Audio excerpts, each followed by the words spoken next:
Hey guys, how are you doing today? Hope you are all well.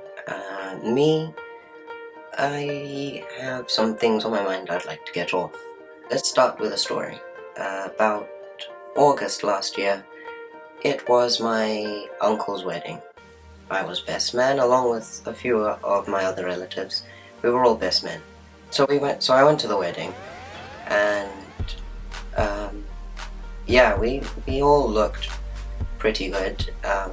So did everyone else there. Everyone really made an effort to show off their appearances and have high standards. Um, so then it was the dinner. It was time for the evening dinner, and what had happened is that there'd been a mix-up with ages, seating arrangements, so to speak, and I was placed on the, I don't know, 6 to 12-year-old table, and I was not having that, so I just got up and moved.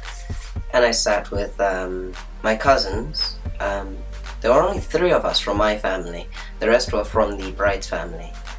So after I did that, I looked around the table. We were all introducing ourselves of who we are and everything. And I came across one girl on the table. She was one of the most spectacular girls I've seen ever. I'm not going to say her name, but if you're watching this, you know who you are.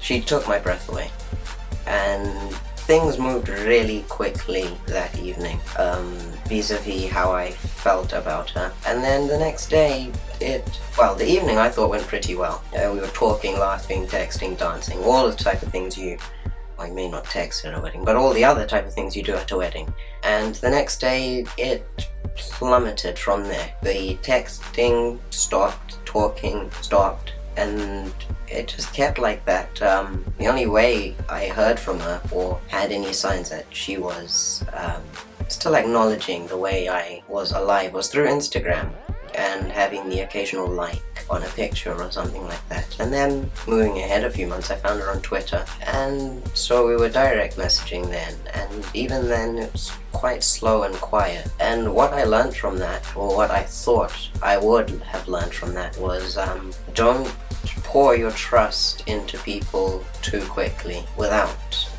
making 100% absolutely sure that your trust is safe. Your trust and your feelings are safe in their hands. That was one of the most painful times I've had knowing someone who didn't have the same connection with me as I had to them. Second story is a few months later after that, I met someone else. Again, not equally, but again, she was quite beautiful as well. And a couple of days ago, after months of me saying, hey, do you want to meet up? Do you want to do this, do that? And all of the time it being no, because she's busy, she came out and said to me through the various Snapchat messages, basically she actively wants to avoid me, which I'm split about. Half of me doesn't really care because I didn't see her that often. And half of me is also hurt by what she said. I'm not going to go into what she said, but it really took a hacking at, not my self-esteem, but, genuinely in that area. Again, putting my trust into someone too fast because, I don't know, maybe it's through being love-struck or something. But two of these cases are both equally as painful, and what I've learned from that is trust is the most sacred thing you have. That is yours.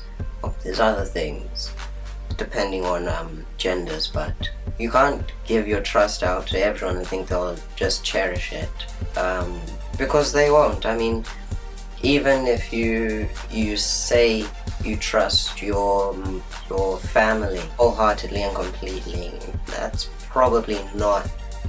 You're either lying to yourself or it's not the best decision. Because of recent past experiences that I've had, of which I won't again go into more detail because this video is getting quite long now. But anyone with a pulse can let you down. Whether or not how much trust you've given them will depend on how much they can let you down by. And how do they do this? They do this by you giving them the power to make you feel happy or sad. In my opinion, it is you and only you that can make yourself happy, or you can make yourself feel sad. You choose in your mind to be happy or sad. If you give someone the power to do that, then odds are you'll be forever seeking happiness in people that really, in the midst of things, don't care.